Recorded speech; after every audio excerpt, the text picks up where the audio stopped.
Hello, this is Knight Ministries. I am your host, Jeremy Knight. Don't forget to stick around to the end of the video for a code word you can put in the comment section.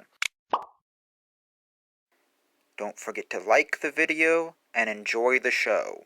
Okay, hello. In this video, this is going to be a book review video over this book here. This one right here.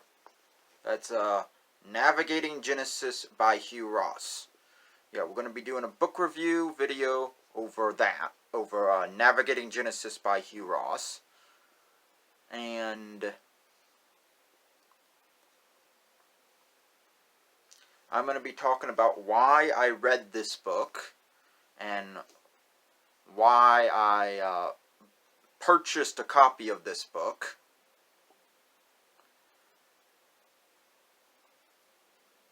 And why the author is rather smart and does know what he's talking about.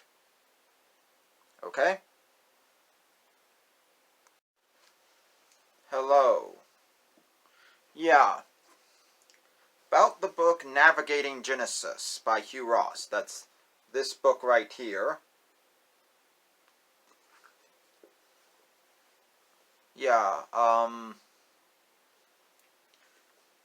what I admire about this guy is that he does not take a simpleton's approach to Scripture, like I've seen so many Christians do.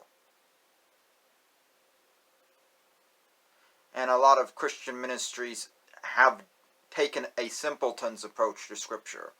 Hugh Ross here does not do that. He does not take a simpleton's approach to Scripture. People that have taken a simpleton's approach to Scripture include people like Kent Hovind, Ken Ham,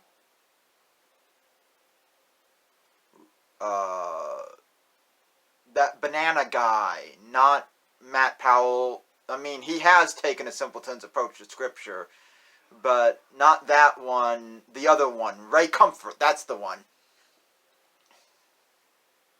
That's the banana guy I'm thinking of.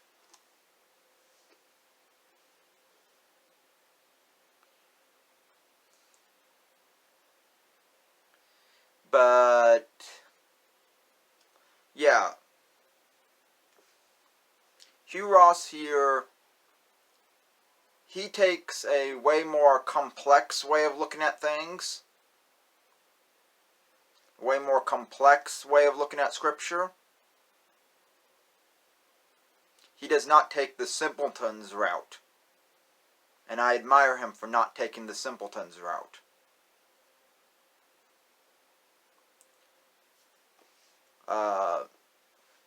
Hugh Ross allows me to accept sound doctrine of Christianity and accept mainstream science.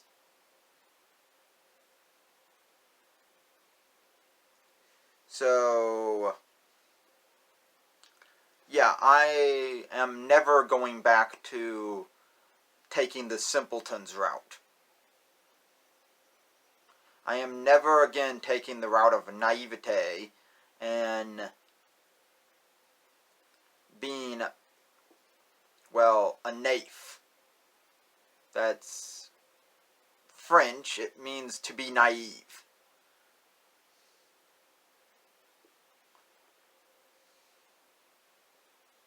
So, yeah.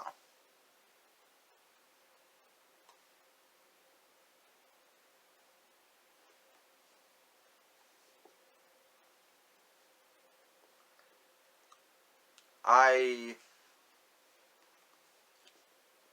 admire Hugh Ross for writing this book and basically laying it out all good.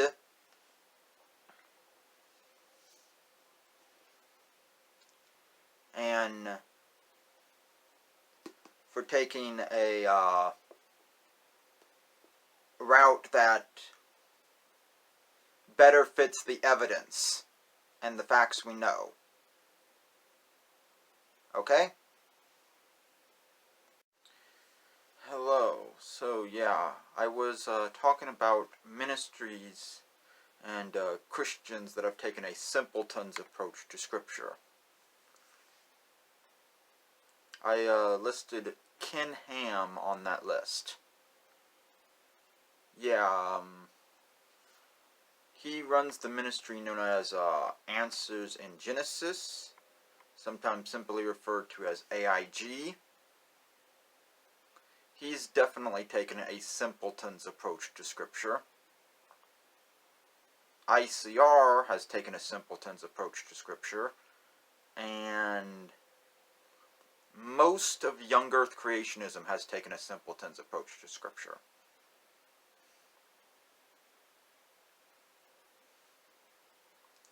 But Hugh Ross does not do that. His ministry, Reasons to Believe, they very much do not take a simpleton's approach to Scripture, and I admire them for that. And that's why I've started reading the books that ministry published. Starting first with this book, Navigating Genesis. I like its more complex approach to Scripture, and I like that it incorporates science into the book too. Because I'm a nerd, so I of course like the incorporation of science into the book, and how it gets the evidence supporting Scripture too. This book shows how the evidence supports the Scripture. How evidence from science supports the Scripture. That's what this book shows. And I like that. Because I'm a nerd. That's what really attracted me to the Reasons to Believe ministry, was how it accepts mainstream science and allows me to accept good science as well as sound doctrine in Christianity. It incorporates the two. And I like that.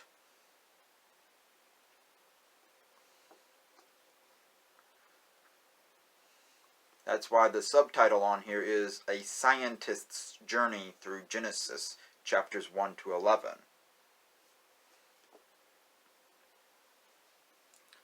So yeah, I like how the science is incorporated in Navigating Genesis.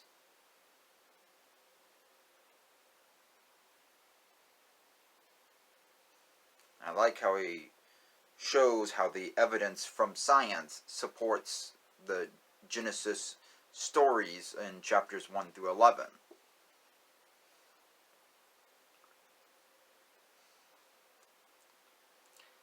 So yeah, this is a really good book, and if you have a chance to get it, you should. Hugh Ross is a very good author. He knows what he's talking about in here. Okay?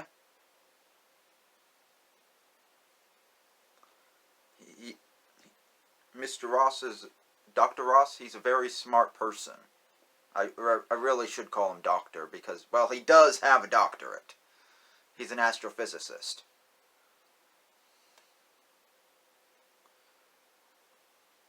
So, yeah, Ross is a very smart person, and he does know what he's talking about.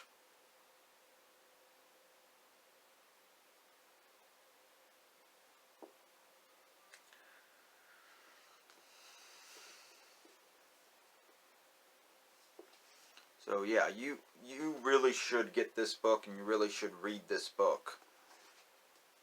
Now, I would like to tell you that getting this book is not supporting my channel in any way, shape, form, or matter. I'm just doing this review because I like the book. Okay? Just wanted to make that clear. But, yeah. I very much enjoyed reading this book. And I think if you get it, you will enjoy reading it too. Okay? Hey. Okay, I want to make this clear, if it wasn't already. This book right here, is not the friend of young Earth creationists. This book does argue for billions of years from a biblical point of view. This book, it argues for a day-age interpretation of Genesis, which means it argues for a Christian way of supporting mainstream science. So, it has biblical arguments and scientific arguments for the creation days in Genesis 1 being longer than 24 hours.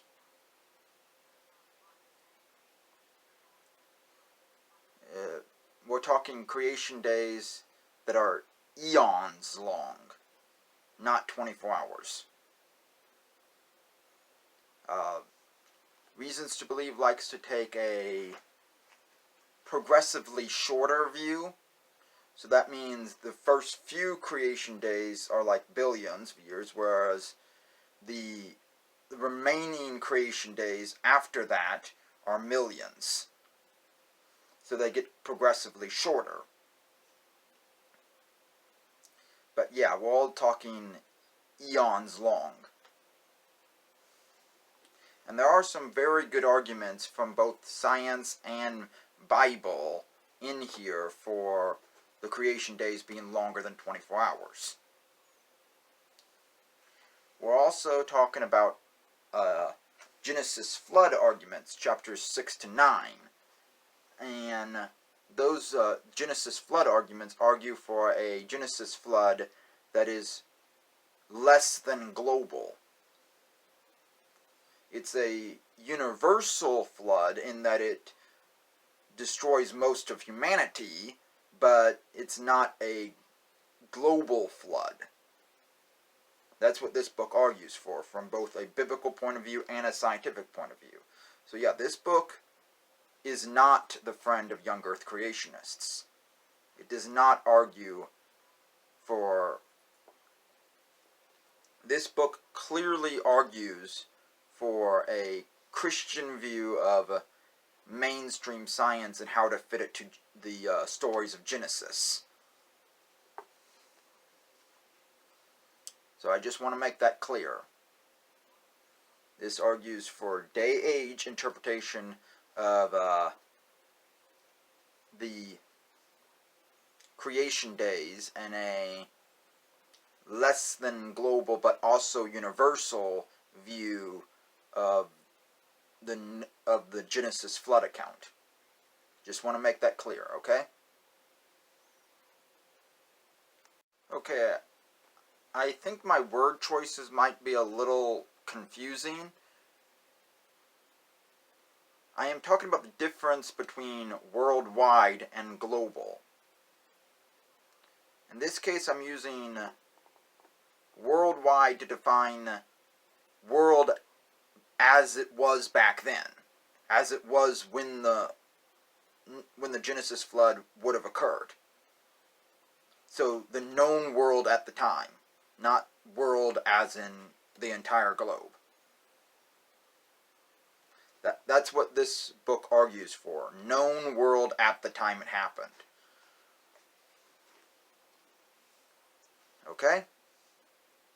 So universal in the sense that it destroyed most of humanity, but not global. I hope that makes sense, okay?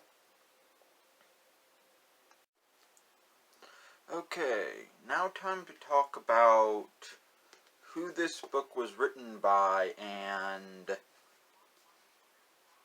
the ministry that it promotes. I guess promotes would be the right word. Anyways, this book was written by Hugh Ross, the founder of Reasons to Believe. He's also the president of that ministry, but that's kind of obvious because he's the founder. Anyways,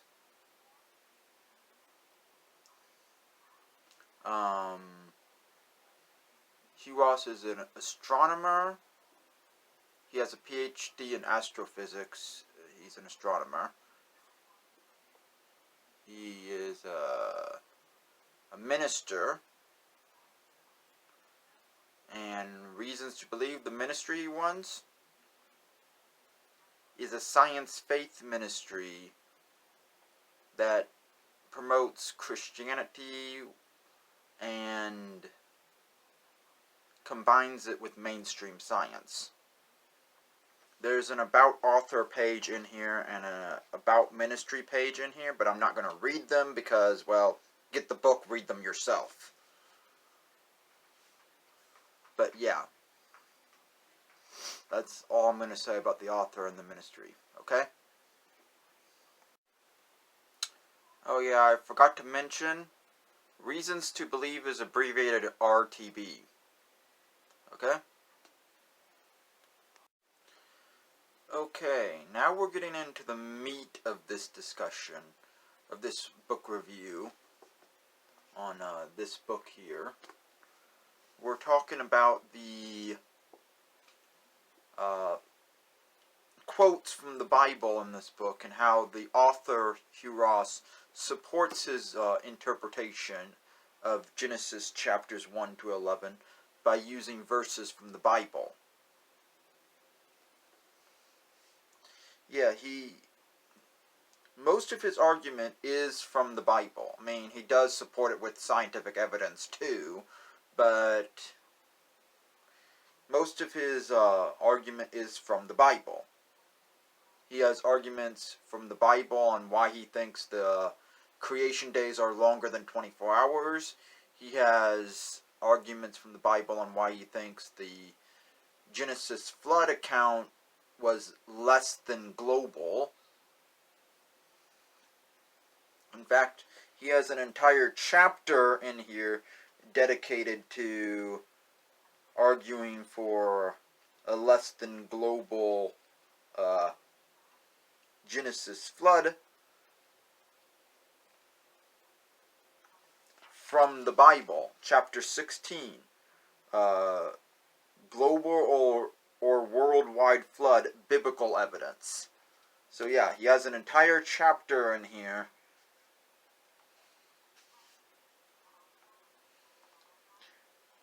dedicated to arguing from the Bible that the Noah flood was not global. An entire chapter dedicated to defining the difference between worldwide and global.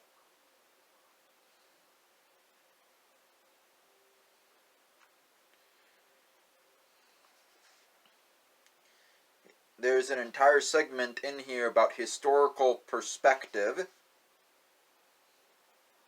So that's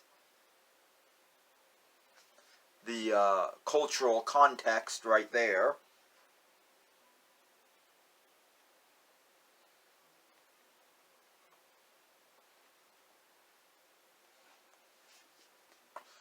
So yeah. And there's also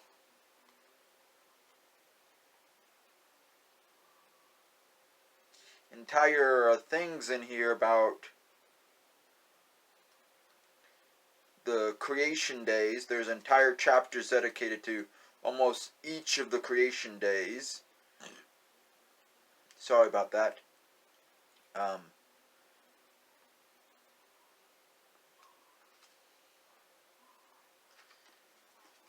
What Reasons to Believe promotes is not a form of gap theory, where they insert a gap in the creation days.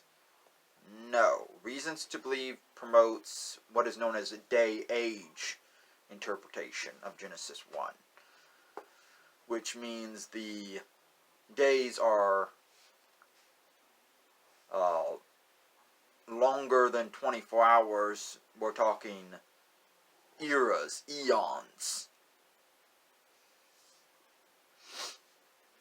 But throughout the creation week, each day is getting progressively shorter. Day 1 starts out as like billions of years. Day 2, also billions. When you get into day 4, you go down to like millions.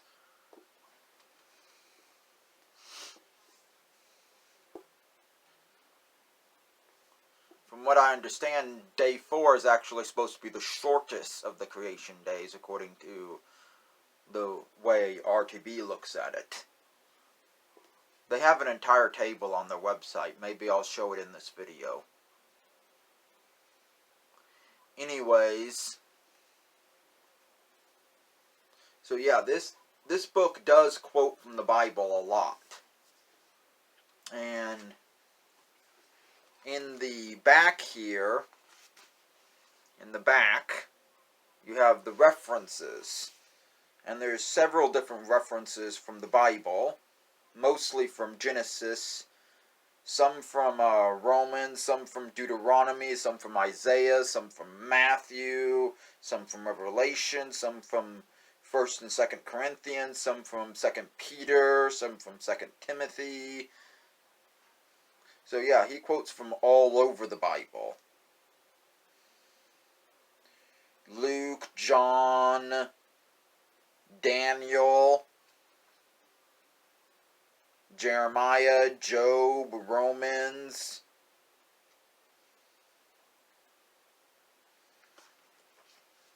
There's a lot of Bible citations in here. So yeah, Hugh Ross does know his Bible. He's read the Bible a lot. And that's why I would definitely say this book is biblically backed.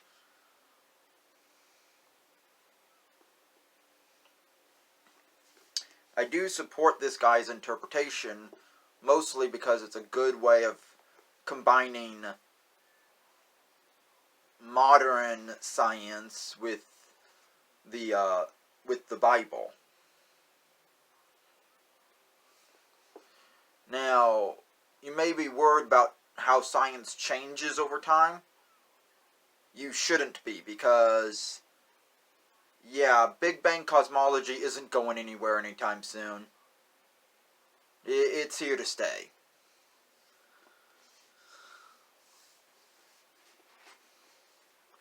So yeah, get this book, read this book. It definitely is biblically backed. Okay? In case you're worried about Hugh Ross cherry-picking his Bible verses, from what I can tell, he does not. He seems to keep his Bible verses that he quotes in context, which is way better, and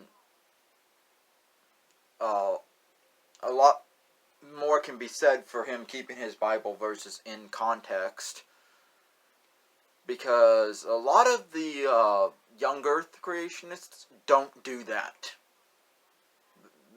A lot of the young Earth creationists will cherry pick the Bible to death. Sorry.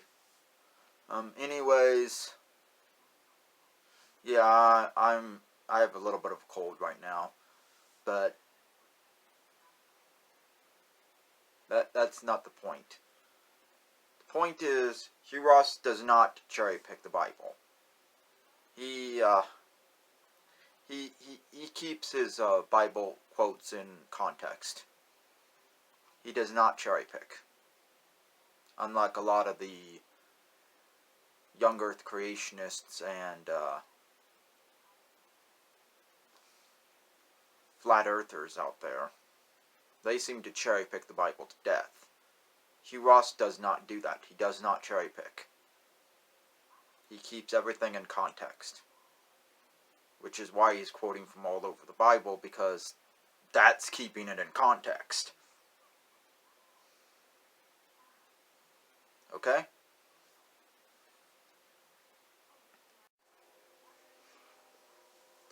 I will say it again. Yes, Hugh Ross's book, this book right here, Navigating Genesis, yes, it's definitely biblically backed. And if you were to read this book, you would definitely see all the different arguments from the Bible that this guy uses. Yes, there are a lot of arguments in here from science, too, because that's the whole point of a science faith ministry, to support the Bible using scientific evidence. That's the whole point. So, yeah.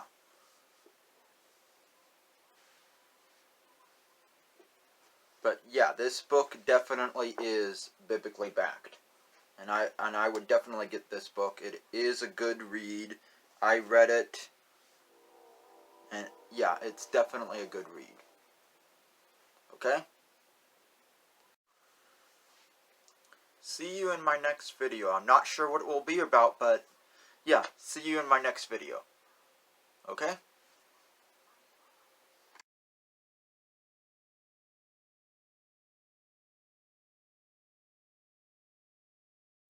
Don't forget to like, comment, share, and subscribe, and ring the bell. And follow me on Twitter and join my Discord. This is Jeremy Knight, and I just wanted to say, see you next time.